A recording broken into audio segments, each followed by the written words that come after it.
गणपतीपुळे आलात, देवदर्शनही झालं, मग दुपारी काय करायचं? तर अगदी जवळ असलेल्या प्राचीन कोकण या ठिकाणाला भेट द्या. 2 तास थंड हवेमध्ये आरामात तुम्ही घालवू शकता आणि 50 रुपयामध्ये ही गाईड देखील तुम्हाला फ्री मिळते आणि ती संपूर्ण प्राचीन कोकणची माहिती आपल्याला देते. आपण आपल्या व्हिडिओमध्ये संपूर्ण माहिती तिच्याकडून ऐकूया. हिच्याकडून माहिती ऐकताना तुम्हाला असं वाटेल की तुम्ही संपूर्ण कोकणाचं दर्शनच केलेलं आहे. चला आवरा पटपट, सर्वजण एकत्र गोळा झाले ना. चला आता आपण हिच्याकडनं माहिती ऐकूया. हे कोकमचं झाड आहे. याच्या फळांपासून कोकम सरबत किंवा कोकम आगळ तयार केले जाते. याच्या बियांपासून तेल पाडले जाते. तसेच यांचा उपयोग कैलाजीवन सारख्या क्रीममध्ये केला जातो. इकडे अजगराचा स्टॅच्यू दाखवला.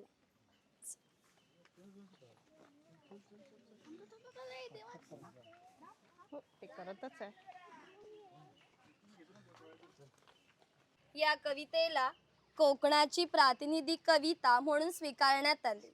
या कवितेमध्ये कवीने कोकणच्या निसर्ग सौंदर्याचे सुंदर वर्णन केले आहे. या कवितेमध्ये नंदनवन हा शब्द आला आहे. नंदनवन या शब्दाचा अर्थ आहे स्वर्गातील इंद्राची बाग. ती जितकी सुंदर आहे तितकेच आपले कोकणही सुंदर आहे. ही गुहा काळाचे प्रतीक आहे. गुहेच्या अलीकडे आहे वर्तमान काळ, गुहेच्या पलीकडे आहे 500 वर्षांपूर्वीचा भूतकाळ. इथून पुढे पाहणार आहोत 500 वर्षांपूर्वीची कोकणी माणसे कशी राहत होती, त्यांच्या समाजरचना, ग्रामरचना, खाद्य संस्कृती, परंपरा कशा होत्या. गुहेतून येताना सर्वांनी वाकून यायचं. हे आहेत भगवान परशुराम. आपल्या पुराणात असा उल्लेख केलेला आहे की हजारो वर्षांपूर्वी भगवान परशुराम होऊन गेले. त्यांनी संपूर्ण पृथ्वी जिंकून घेतली आणि जिंकून घेतली सर्व पृथ्वी त्यांनी दान केली. दान केलेली कोणतीही गोष्ट आपण स्वतःसाठी वापरत नाही, परंतु त्यांना राहण्यासाठी भूमी आवश्यक होती. आपण ज्या ठिकाणी उभे आहोत त्या ठिकाणी हजारो वर्षांपूर्वी समुद्र होता. त्यांनी त्याच्याशी युद्ध केले व त्याला 40 ते 50 किलोमीटर पाठीमागे ढकलले आणि या सुंदर कोकण प्रदेशाची निर्मिती केली. म्हणून या कोकण प्रदेशाला परशुराम भूमी असेही म्हणतात. हे सारे कोकण दऱ्याखोऱ्यांनी वेढलेले आहे. सूर्याची किरणे जमिनीपर्यंत पोहोचू शकत नाही. एवढी दाट अरण्य, वाघ, अस्वल, गवेरेडे यांसारखे जंगली श्वापदे, 200 ते 250 प्रकारच्या औषधी वनस्पती, शेकडो प्रकारचे मासे, दुर्मिळ कासवे, सुसर, मगर यांसारखे प्राणी येथे पाहायला मिळतात. कोकणामध्ये लाल रंगाचा जांभा नावाचा दगड मिळतो. जांभ्या दगडाचा हा जो पक्का रोड बांधला आहे याला कोकणी भाषेत पाखाडी असे म्हणतात. ही पाखाडी सुमारे 400 वर्षांपूर्वी बांधली गेली. त्यावेळी ती गणपतीच्या देवळापर्यंत होती. काळाच्या ओघात नष्ट झाली. आज फक्त आपल्याला प्राचीन कोकणमध्ये शिल्लक राहिलेली पाहायला मिळते. पूर्वी अशा पाखाड्या सामान्यपणे ग्रामदेवतेकडे जाण्यासाठी बांधल्या जात असत. आज आपण सुद्धा या पाखाडीने प्राचीन कोकणमधील ग्रामदेवतेकडे जाणार आहोत. कोकणातील दुर्गम पर्वतामध्ये वनवासी लोक राहत असत. त्यामध्ये भिल्ल व कातकरी जातींचा समावेश आलेला होता. त्यातील कातकरी समाज दाखवला आहे. इकडे गाव शिकार दाखवली आहे.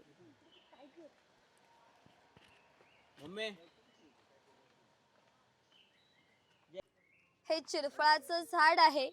चिरफळाची फळे ही जंतुनाशक असतात, म्हणून शेतकरी यांचा उपयोग धान्य साठविण्यासाठी करतो. तसेच यांचा उपयोग मसाल्यांसारख्या पदार्थांमध्ये केला जातो. माडी काढणारा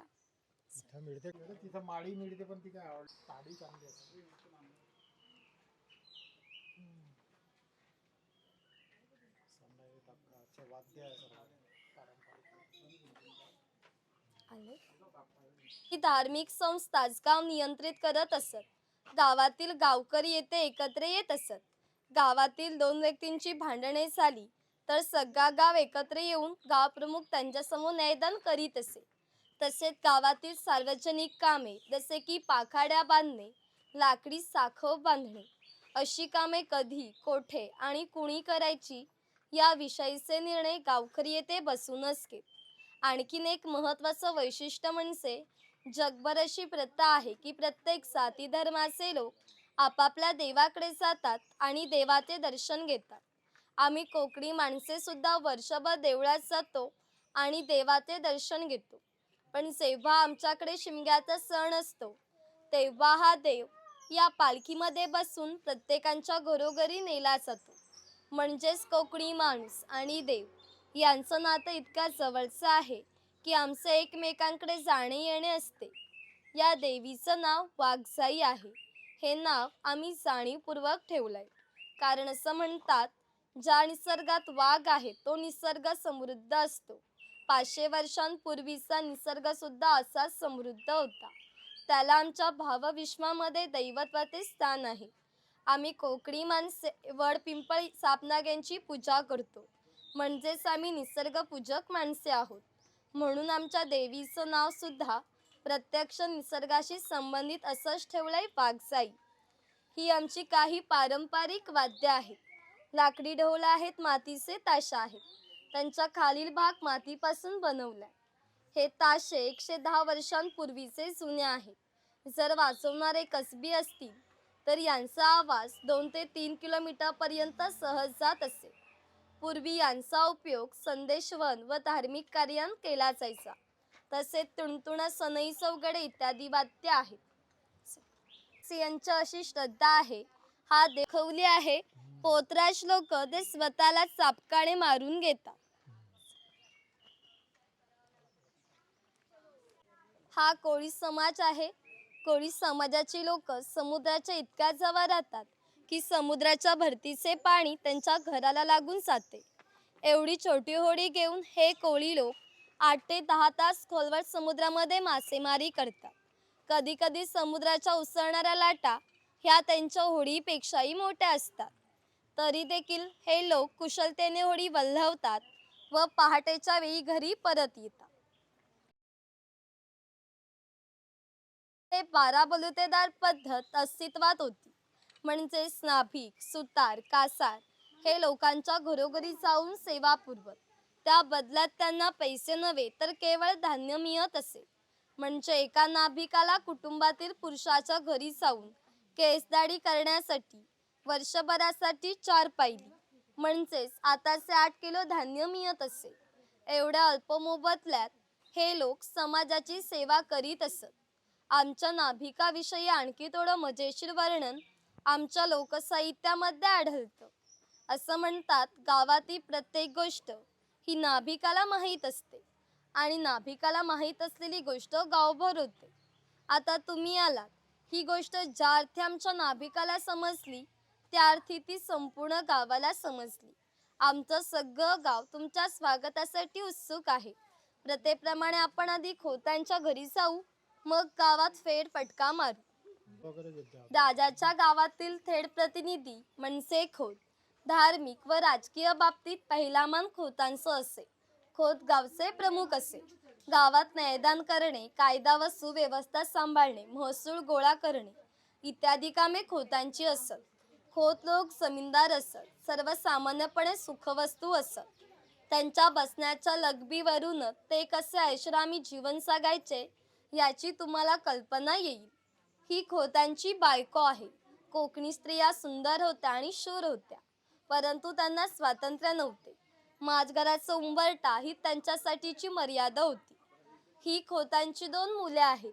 ती आपला परंपरागत खेळ सोंगट्या खेळत आहेत. हा खेळ महाभारतामध्ये धर्मराज व दुर्योधन यांच्यामध्ये द्वितीय नावाने खेळला गेला. हस्तिदंती फासे असतात किंवा शंखाच्या कवड्या असतात. त्या टाकून विशिष्ट प्रकारचे दान मागितले जाते. वयात सोंगट्या पुढे मागे सरकवून हा खेळ खेळला जातो. खेळणारे जर कसबी असतील तर हा खेळ 1 ते 2 रात्र सहज रंगत असे. इतका मजेशीर हा खेळ होता. या घराची रचना पहा. खोत ज्या उंचवट्यावर बसल्या आहेत त्याला ओटी असे म्हणतात. मान्यवर लोक ओटीवर बसत. ही समोर दिसते ती पडवी. सर्वसामान्यांनी पडवीला बसायचे. खोतांच्या उजव्या बाजूला हे देवघर, खोतांच्या डाव्या बाजूला हे स्वयंपाकघर. खोतांच्या मागे आहे ते माझ घर म्हणजे पूर्वीची बेडरूम. घराचे छप्पर पहा, वरती छोटे छप्पर, मध्ये गॅप, त्याखाली मोठे छप्पर. कोकणातील घरांमध्ये उष्णता फार असल्याने घरातील उष्ण हवा सतत या गॅपमधून बाहेर पडते व बाहेरची थंड हवा तिची जागा घेते. त्यामुळे घरातील वातावरण नेहमी थंड राहते. घरासमोर अंगण आहे, अंगणामध्ये तुळस आहे. अंगण हे कोकणी घरांचं वैशिष्ट्य आहे. तुम्हाला एकही कोकणी घर असं दिसणार नाही की ज्यापुढे अंगण नाही की तुळस नाही. इकडे अडकीत त्यांचे प्रकार दाखवल्यात, तुम्ही पाहू शकता.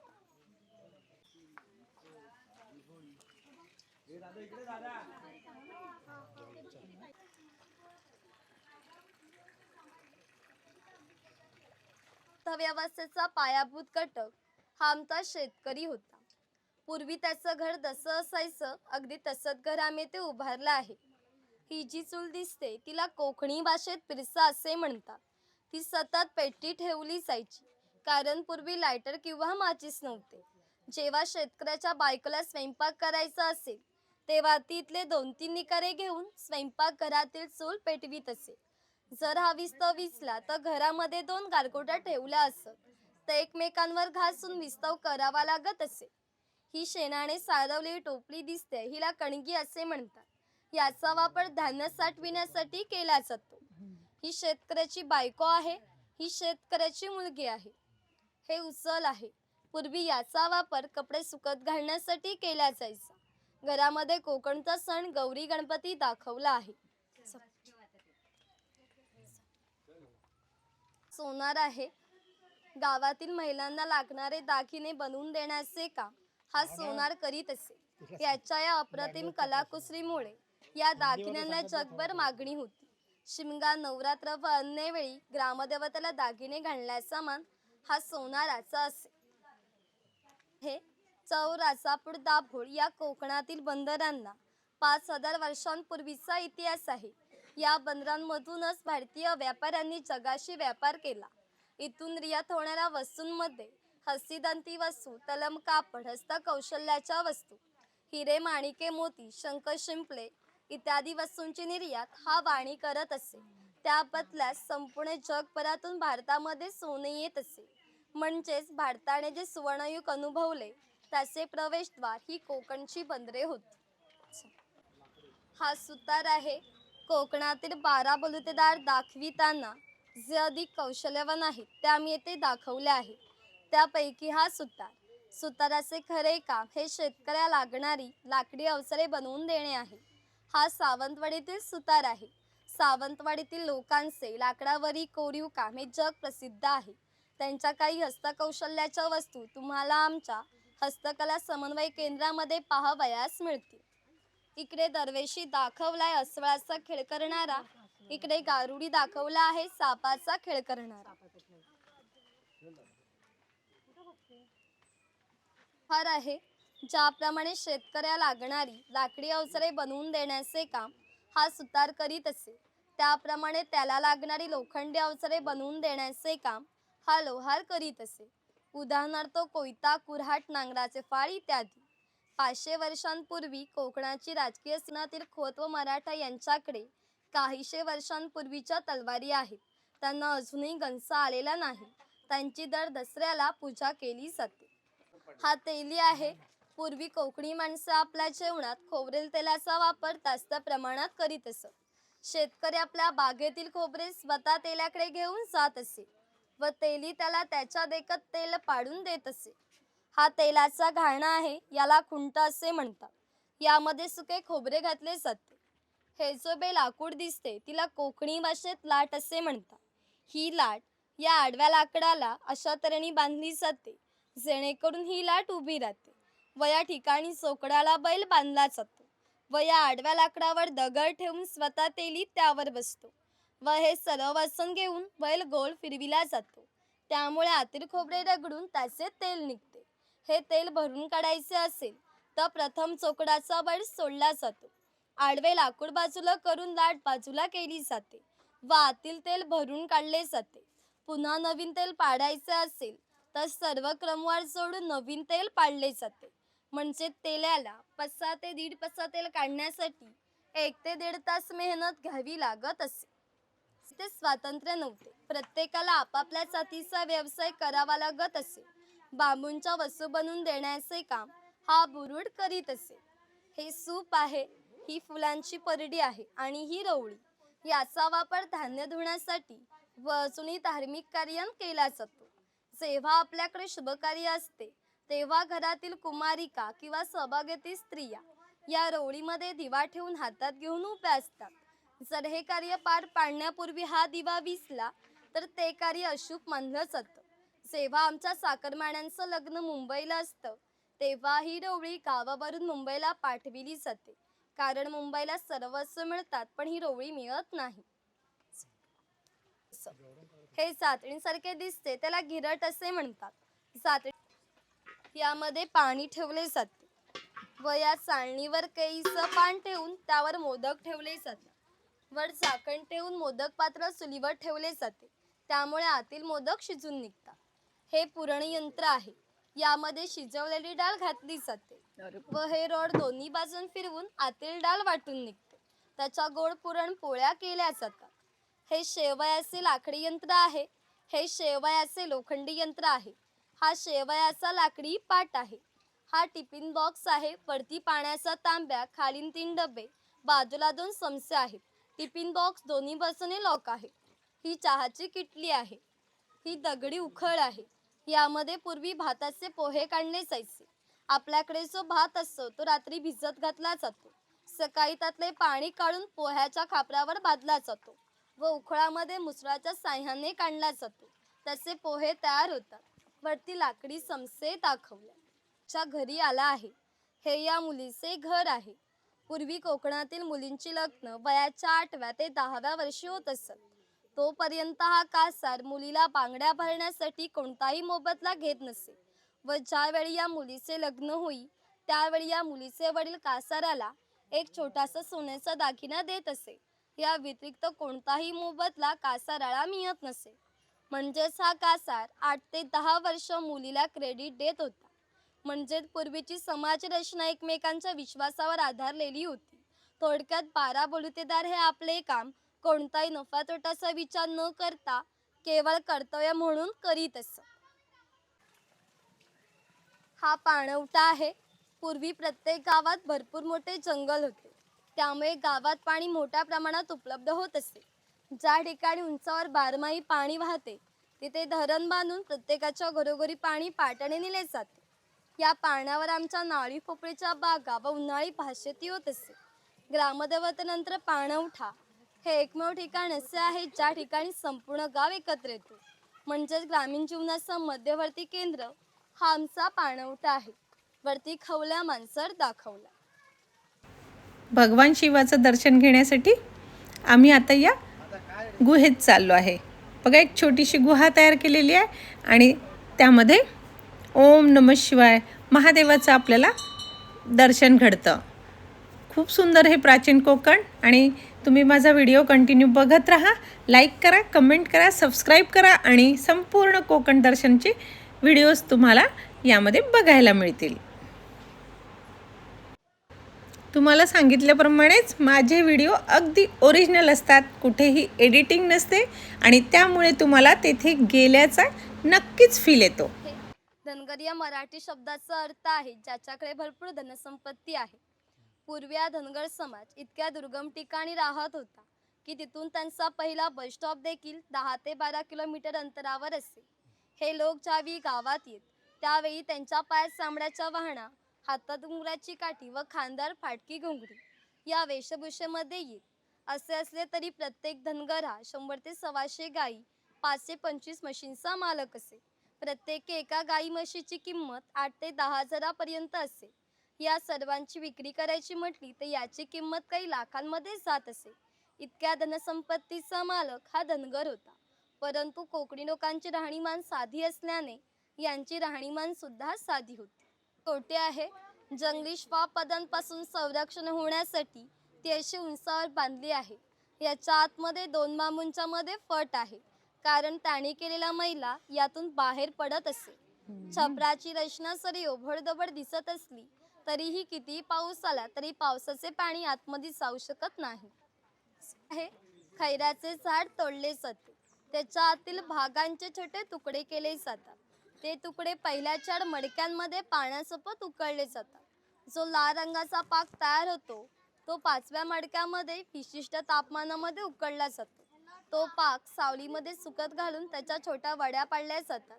कातर होण्याच्या प्रक्रियेला 3 ते 4 महिने लागतात. हे मचाण आहे, पूर्वी याचा वापर शिकारीसाठी केला जायचा. इथे काही मुखवटे दाखवले आहेत, ते घालून तुम्ही फोटो काढणार असाल तर काढू शकता. पुढे आमचं शॉप आहे, काही खरेदी करायचं असेल तर करू शकता. शॉपच्या पुढे आहे लास्ट पॉइंट शंकर प्रदर्शन आणि बाजूने एक्झिट आहे. अगदी 50 रुपयामध्ये आम्ही इथे खूप एन्जॉय केलं आणि दुपारचा 2 तासाचा वेळ आरामात इथे जातो. किती छान फोटोज काढली आणि इथे पर्चेसिंगला देखील खूप छान शॉप्स आहेत आणि प्यायला खायला देखील तुम्हाला येथे मिळतं. असं हे प्राचीन कोकण तुम्ही देखील जरूर भेट द्या.